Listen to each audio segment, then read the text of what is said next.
Welcome to Fashionable Trash Talk. I'm your host, Ashley Aliyah. Here I analyze and discuss the fashion of celebrities and anyone influential. You guys asked, and I am delivering. This is my style analysis video for Beyoncé. As I stated in previous videos, this formulation is going to look a lot different than what you guys are used to. Now, future style analysis videos, I will be showing my face. Today has just been very hectic, so I just wanted to get the content out there to you guys. So I'm using a bit of the old format, but moving forward, my face will be in this. So let's discuss Beyonce's style over the years, how it has evolved, who I believe influenced certain time periods, and where I think she should go, what do I think she did good, and what I think that she could have used improvement on. Okay, the real action with Beyonce started with Destiny's Child. Yes, we know the group was called Girls' Time before that, but Destiny's Child, 97, 96-ish, is when the style really started, to emerge. Now, Beyonce's style, in my opinion, channeled a few things. Now, the face card and the body was given model. And I feel like when she was featured in, I believe it was Case Happily Ever After video, when they were in the Gotta Be video, I feel like that speaks to the nods at the model potential that she had, along with the pageants and things she used to participate in. But the hair and the clothes always gave country and Southern to me. And I know like a lot of us were around when Destiny's Child first came out. And then it's like a lot of people who got on just the Beyonce's bandwagon. So they don't know like a lot of the commentary that was happening in real time. Now, Destiny's Child was always considered beautiful girls, cute girls. We loved the original Destiny's Child group, but they were not leading the conversation in fashion at all, because mostly they used to look very country. And Miss Tina used to make a lot of their outfits. Again, I think they are, as I said the other day in one of my videos, I think it was of Victoria Monet, I think when it comes to costuming, I think that they've always done an amazing job. But when it comes to actual fashion outside of costuming, I think they struggled a lot compared to some of the other looks from the girls that we were getting in particular, like the New York girls, the Philly girls, the Detroit girls, the Miami girls. I think I'll throw the DC girls in there too. Like, they weren't giving it up like the artists that were coming from those areas. So I think that has to be a part of the conversation as well, because I know like a lot, like if you're from down south, you probably wouldn't have seen anything wrong with the fashion of Destiny's Child. But as you know, usually like up north, like I feel like some of us like still East Coast. I'm just gonna say East Coast, but you know what I'm talking about, meaning like the Philly, New York, all that, whatever. A lot of that fashion would seem a bit slow to us. Like that, like you look real country. Like that's not how we dress up here. So I think I want to get into it later about Jay-Z's influence on Beyonce's personal style. But overall, like I said, we always loved them because we loved the music, the dancing, the costuming, and they were very likable. But as I said, I don't think they led the conversation in fashion. Also, the hair. It took a couple years for Beyonce to get the hair together. Like, when she first came out, it was given like Southern 90s baddie. But then she went through this period of like the blonde crinkly braids and like the blonde crinkly type of whatever. And it just wasn't hitting. Kelly used to have like really cute little type of shortcuts. But Beyonce, like I said, she went through, it took her a couple years. I would say probably around Dangerously in Love, she started to get together. I would say even Destiny Fulfilled album, she started, that was like the makings of her transitioning out of like kind of like that bad hair phase into morphing into who she is now. But starting out, like I said, I think the face and the body was always giving, but the hair and the overall fashion definitely took some time to mold. Now, when the group switched to briefly the new 4 members to the 3 members, the style changed a bit. Okay. I think again they did really well with the costuming part and looking in sync as a group, because I think in today's time a lot of groups have issues with that because they try to be too much of an individual. So I do think, again, costuming, Destiny's Child, Beyonce had it on lock. But personal style, baby, it just was not there. It wasn't. And again, just very country and very, like, you could tell Miss Tina was making the costumes.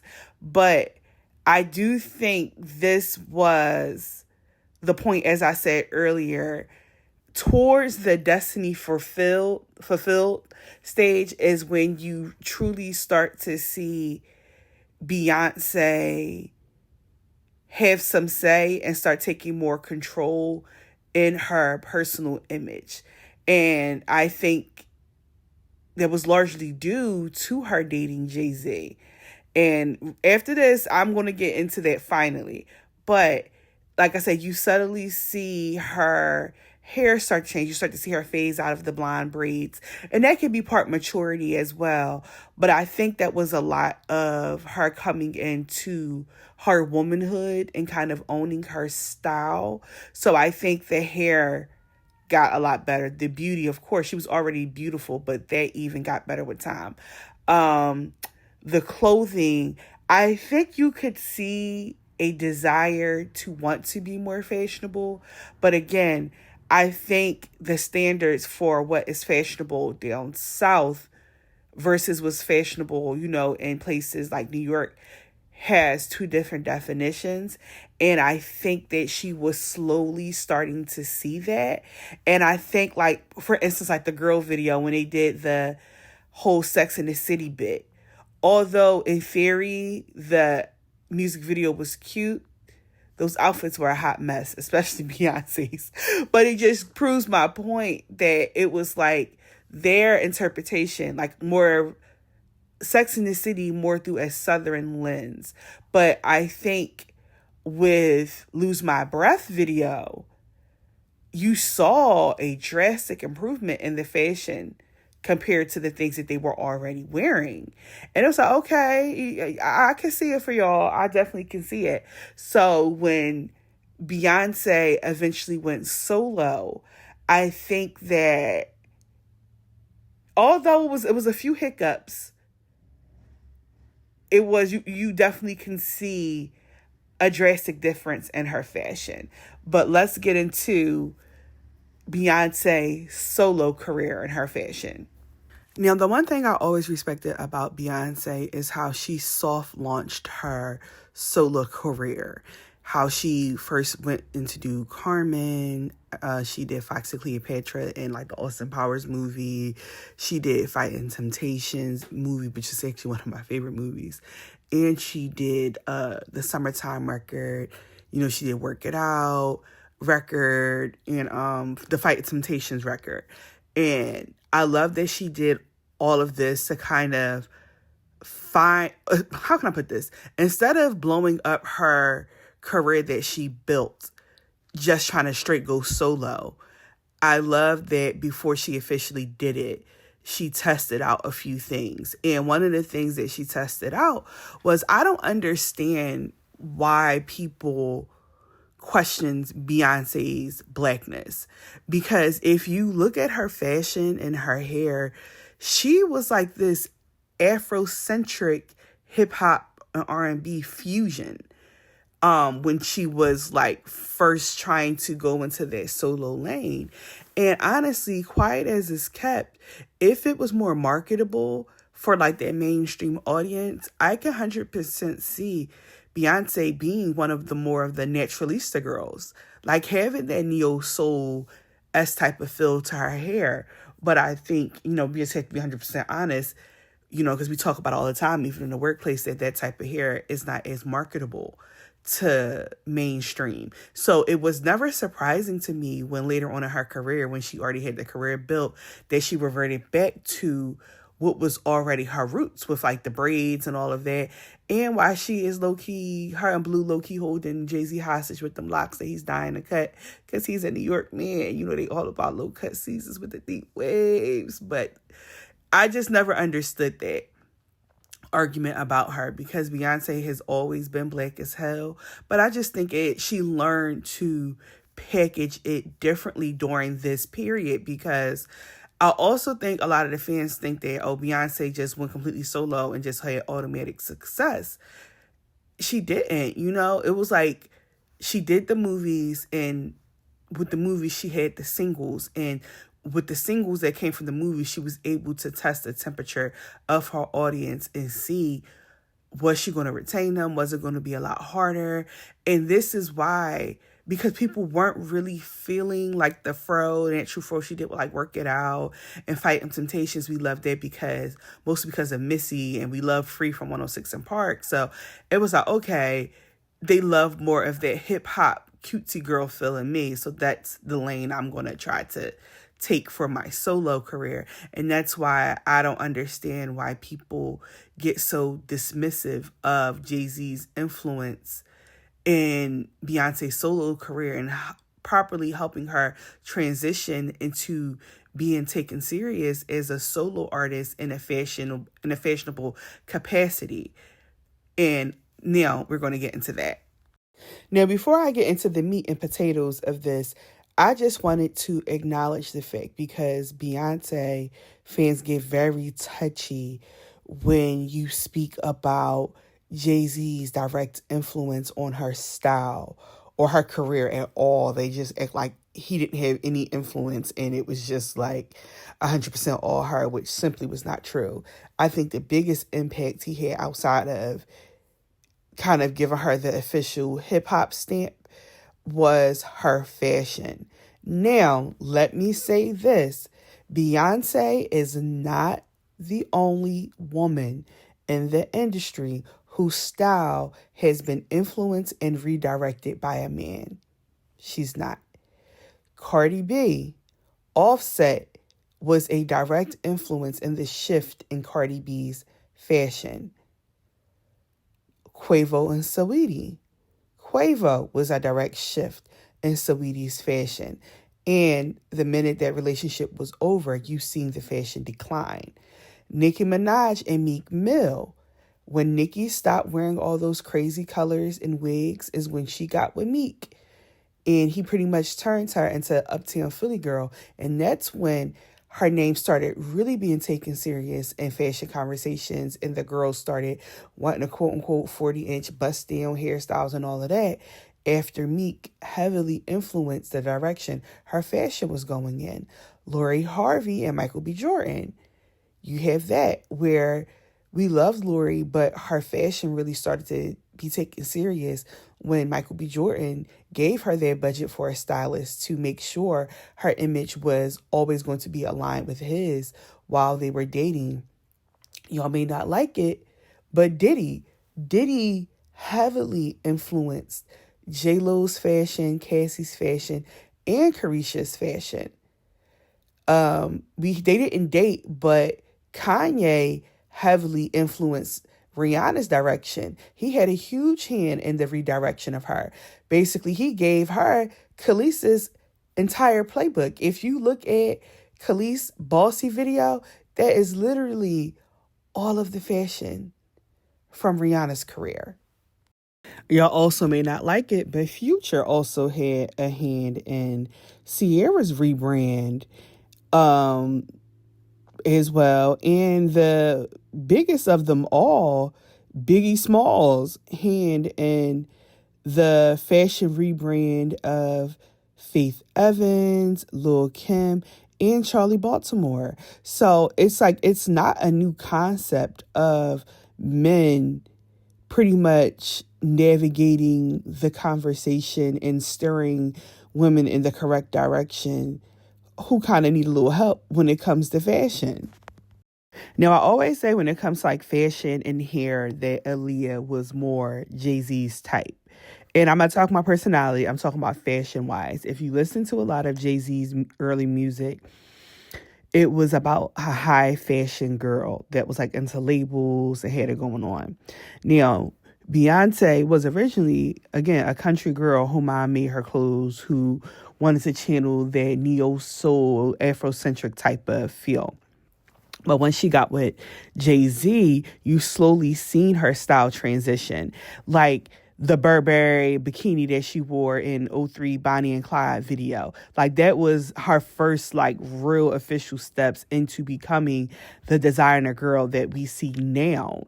And I think we've seen nods of the makeup and hair changing in Crazy in Love video, which is iconic, by the way.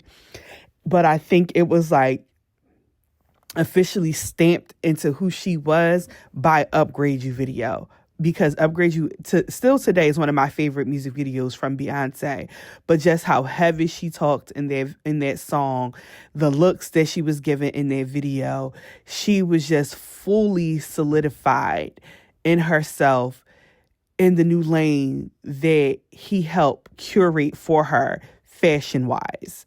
And her style kind of shifted more into a male gaze focused type of fashion, like making her a sex symbol. Because I feel like before in Destiny's Child, like she was fine, but when she got with Jay-Z and he pretty much gave that feedback, you seen her just turn into like this brick house, if you will, just like a sex symbol. Like, damn, Beyonce fine. And that is really a shift that you can only make with the input of a man, where they can tell you, like, I don't think being male centered is always a bad thing, like this generation tried to make it seems like. But again, like, it just, like, the looks just started giving, the hair started giving. Like, she realized that blonde was like definitely her color, because, you know, she tried to test out the dark hair a little bit. It was just so much about her style that now became enjoyable, and then people started to want to recreate her looks. Because I think the only two looks that people actually really desired to recreate while she was in Destiny's Child was the Survivor Army Fatigue look, and like all like the sparkles and stuff they had during that time.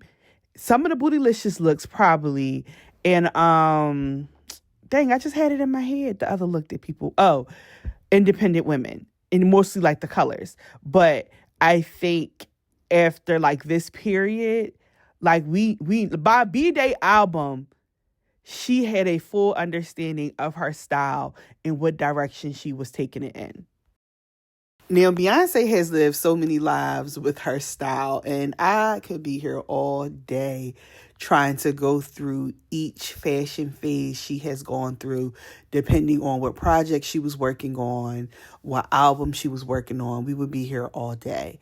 So here are just a few things I wanted to touch on. I wanted to acknowledge the fact that Beyonce did try her hand at clothing.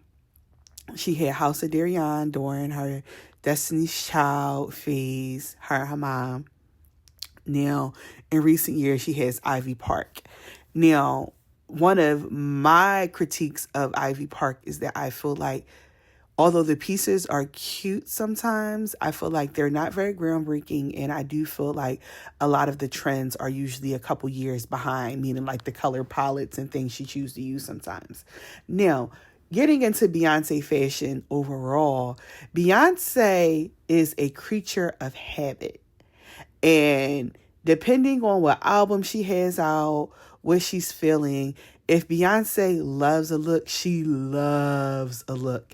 And so you're going to see about 62 versions of that same type of look during that era that she's in.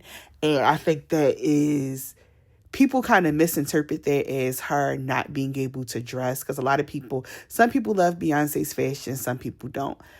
I personally, I don't think she is a runway girly, and I do not think that she is leading the conversation in fashion.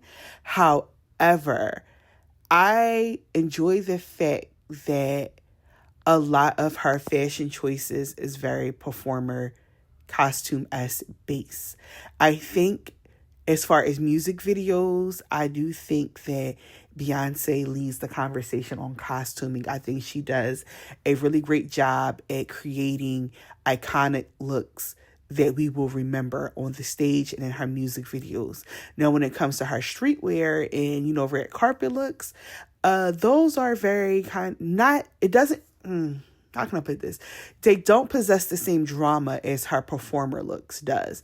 And I think that is what kind of steers the conversation away from her leading in the fashion department.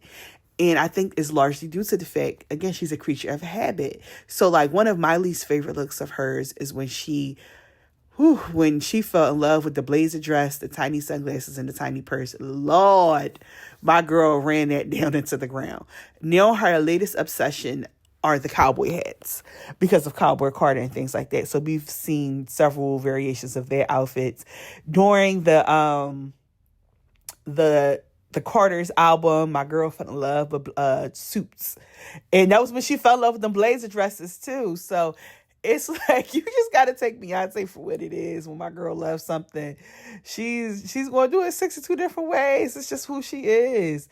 And but the one thing I will say is that I wish that we could get some more exclusivity from her. So I would say with her style, we see I didn't acknowledge this, how she evolved into her own, and we've seen like a mix of the influence of her mom and Jay-Z, and she merged it and made it her own.